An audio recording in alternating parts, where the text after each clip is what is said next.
नमस्कार। बीकेसी गुरु क्लासेस में आपका स्वागत है। आज हम पढ़ेंगे कक्षा 10वीं गणित से अध्याय 5 के 6 अति महत्वपूर्ण प्रश्नों के हल। तो देखिए, सबसे पहला प्रश्न है यहाँ पर, एपी 2, 7, 12 का 10वां पद ज्ञात कीजिए। तो हमारे पास एक एपी दी गई है जिसका पहला पद 2 है, दूसरा पद 7 है, तीसरा 12 है, और इसी तरह से कंटिन्यू करते हुए हमें 10वां पद ज्ञात करना है। तो हम यहाँ पर कर लेंगे हल। सबसे पहले हमें एपी दी हुई है तो हम एपी ही लिख लें कि हमारे पास एपी क्या है। तो देखिए, 2, 7, 12, ये और कौन सा पद ज्ञात करना है? 10वां पद हमें ज्ञात करना है। तो हमें प्रथम पद लिख लेना है। प्रथम पद क्या दिया हुआ है? a बराबर 2। फिर लिख लेना है सार्वांतर। सार्वांतर d बराबर दूसरे पद में से पहले पद को घटाकर लिख देंगे। कितना आ गया? 5 आ गया। अब हमारे पास क्या ज्ञात करना है? 10वां पद। तो लिख देंगे 10वां पद। 10वें पद में एक प्रथम पद और 9d। इस तरह से हम लिख देंगे बच्चों कि 10 पद हैं तो हमें 10वां पद ज्ञात करना है। तो प्रथम पद में 9 दूसरे पद रहेंगे, एक राजा 9 सिपाही, ऐसे ध्यान रख सकते हैं। हमें यदि 16वां पद ज्ञात करना होता तो हम क्या करते? एक राजा और 15 सिपाही, a प्लस 15d। इस तरह से हमें क्या करना है? एक होगा a और बाकी के सब d होंगे। तो 10वां पद में a प्लस 9d हमने लिख दिया। इसके बाद देखिए, यहां पर प्रथम पद का कितना मान है? 2 है, धन 9, d का मान है 5, तो हो जाएगा 2 धन 9 पाना 45, और ये हमें क्या प्राप्त हुआ? 47। कौन सा पद? 10वां पद। तो एपी का 10वां पद 47 है। ये हमारा आंसर प्राप्त हुआ बच्चों। अब लेते हैं दूसरा प्रश्न। दूसरा प्रश्न है, एपी के प्रथम 4 पद लिखिए। 4 पद लिखना है, जबकि प्रथम पद a बराबर 4 और सार्वांतर d बराबर ऋण 1 है। तो चलिए, हल में हो जाएगा। दिया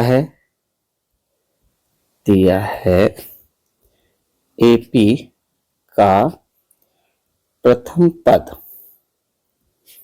a बराबर 4, सार्वांतर d बराबर ऋण 3। तो एपी क्या हो जाएगी? एपी देखो, प्रथम पद में फिर d जुड़ जाएगा, फिर प्रथम पद में 2d जुड़ जाएगा, फिर प्रथम पद में 3d जुड़ जाएगा। तो पहला पद, दूसरा पद, तीसरा पद, चौथा पद हो जाएगा। तो हमारी एपी क्या हो जाएगी? देखिए, एपी हमारी हो जाएगी, यहां पर प्रथम पद तो हमारे पास क्या है? 4 है। दूसरा पद क्या हो जाएगा? 4 धन ऋण 3। तीसरा पद क्या हो जाएगा? 4 धन 2 गुणा ऋण 3। फिर चौथा पद a धन 3d है, तो 4 धन 3 गुणा ऋण 3।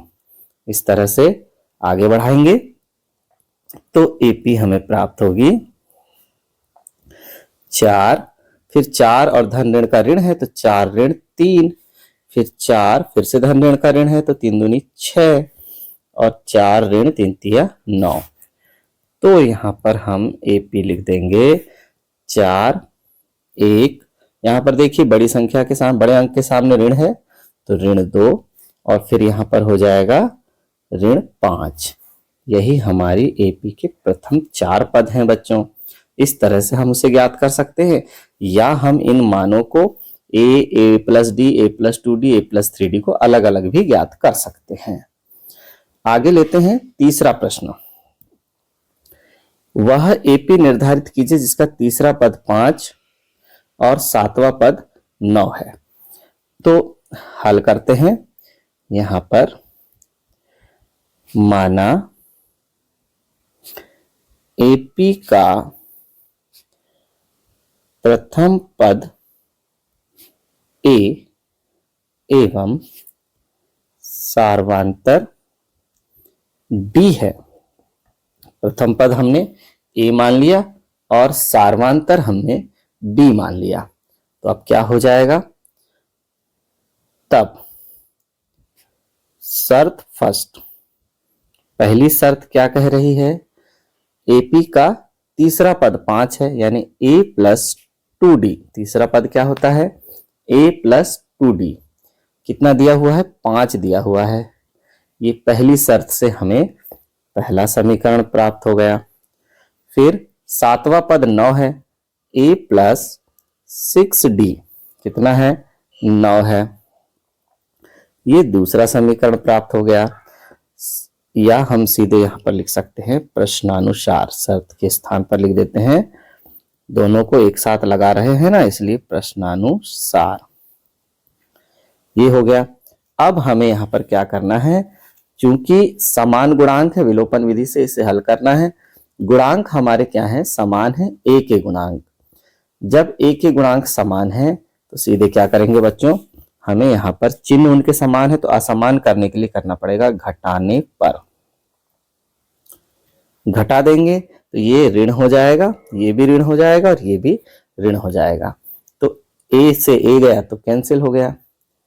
फिर आगे देखते हैं, धन 2d है और इधर क्या हो गया, ऋण 6d है, धन का ऋण हो गया ना, तो ऋण 4d बचेगा, ऋण 4d, यहां पर क्या बचेगा, 5 और ऋण 9 है तो ऋण 4 बचेगा, तो हमें 4d बराबर 4, दोनों के ऋण कैंसिल हो जाएंगे, तो d बराबर हो जाएगा 4/4 एक बार, तो d का मान क्या प्राप्त हुआ, 1। सार्वांतर हमें क्या प्राप्त हुआ, 1 प्राप्त हुआ।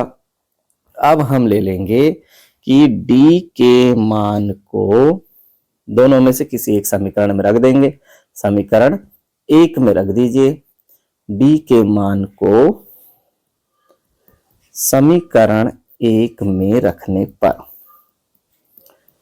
समीकरण 1 में जब d के मान को आप रख देंगे तो क्या हो जाएगा, a प्लस 2d बराबर 5 है, तो यहां पर हम रख देंगे d का मान, a धन 2 गुणा d का मान 1 है, तो ये रख दिया, तो a बराबर क्या हो जाएगा, 5 और ये धन का ऋण 2 एकम 2, तो a का मान प्राप्त हुआ 3।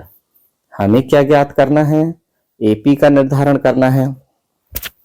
फिर से AP क्या है हमारी, AP a plus d, a plus 2d, a plus 3d dash dash dash, ऐसे आगे AP बढ़ती है, तो हमें देखना है कि AP क्या बन जाएगी, AP हमारी बन जाएगी, पहला पद 3 है, फिर 3 धन 1, फिर 3 धन 2 गुणा 1, फिर 3 धन 3 गुणा 1, इसी तरह से आगे बढ़ा देंगे, तो AP हमारी हो जाएगी 3, 3 और 1 4, फिर 2 एकम 2 और 3 5, और 3 एकम 3 और 1 6, इसी तरह से AP आगे बढ़ते जाएगी बच्चों, यही हमारा आंसर होगा।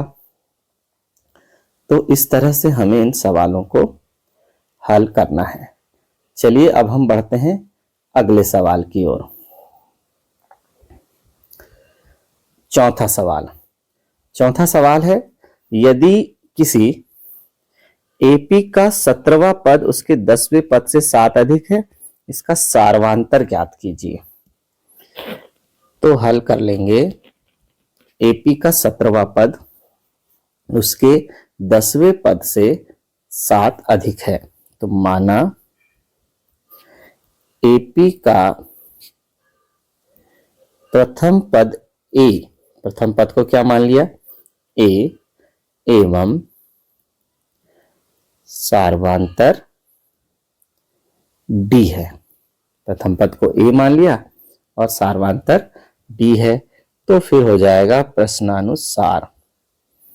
क्या होगा प्रश्न के अनुसार, 17वां पद जो है कि A17, AP का 17वां पद क्या कहलाएगा, A17, और AP का 10वां पद क्या कहलाएगा, A10।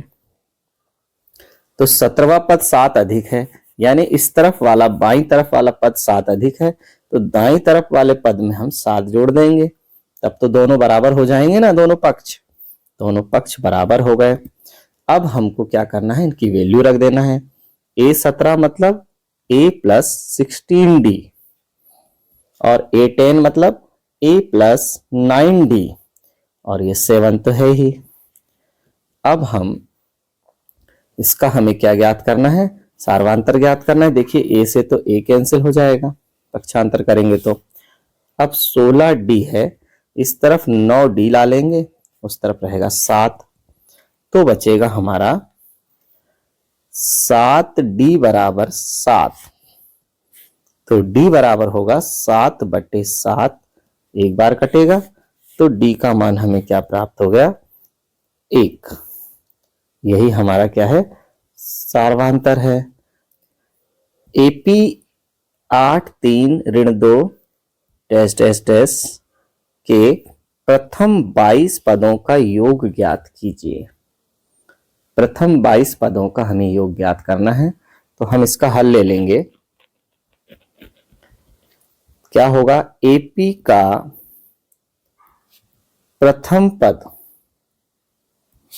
A बराबर 8, पहला पद तो हमें पता है। फिर AP का सार्वांतर, सार्वांतर क्या होगा बच्चों, दूसरे पद में से पहले पद को घटाना है। 3-8 मतलब -5। अब पदों की संख्या कितनी है, 22 पदों का योग ज्ञात करना है, तो पदों की संख्या n बराबर 22 है।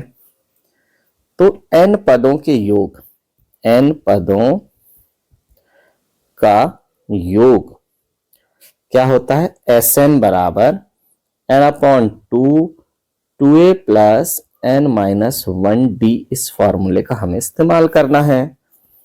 तो n/2 यानी 22/2 Sn बराबर 2a यानी 2 × 8 प्लस फिर से 22 ऋण 1, और d का मान कितना है, -5। बस इसे हमें हल कर देना है, तो Sn कितना प्राप्त हो जाएगा, ये हो गया 11, फिर अंदर हो गया 8 दूनी 16 धन 21 गुणा -5, 22 में से 1 गया 21, 21 गुणा -5, तो हो जाएगा -105। इसको फिर से हल कर देंगे, 11 16 -105। अब आगे हो जाएगा 11 गुणा 16 में से 105, तो 105 के सामने ऋण का चिन्ह है, इसलिए यहां बच जाएगा हमारे पास 5 घटाकर हो जाएगा 89। ठीक है बच्चों, 89 हम लिख देंगे माइनस का, है ना। 105, जो 105 के सामने ऋण का चिन्ह है, तो 105 में से ही आपको 16 को घटाना है। ठीक है, यहां पर हो जाएगा, अब ऋण का चिन्ह है बड़ी संख्या के सामने, इसलिए हमें ऋण लगाना है। तो अब गुणा कर देंगे, अब गुणा करने पर आ जाएगा 11 9 99 की 9 हासिल का 9, और फिर होगा 11 8 88 और 9 97, और ऋण का चिन्ह है तो ऋण Sn बराबर हो गया ऋण 989। तो लिख देंगे AP के 22 पदों का योग, आंसर आ गया हमारे, का योग बराबर ऋण 979 है। ठीक है बच्चों, अब बढ़ते हैं छठवें सवाल की ओर। छठवां सवाल है, किसी AP का प्रथम पद 5 है। अब हमारे पास AP का प्रथम पद 5 है, अंतिम पद 45 और योग 400 है। पदों की संख्या और सार्वांतर ज्ञात कीजिए। अब हमारे पास ले लेते हैं AP का प्रथम पद, हल हो गया। AP का प्रथम पद A बराबर 5 है। अंतिम पद को हम दर्शाते हैं L से। अंतिम पद l बराबर 45 है और योग यानी Sn कितना है 400 है। योग कितना है 400 है।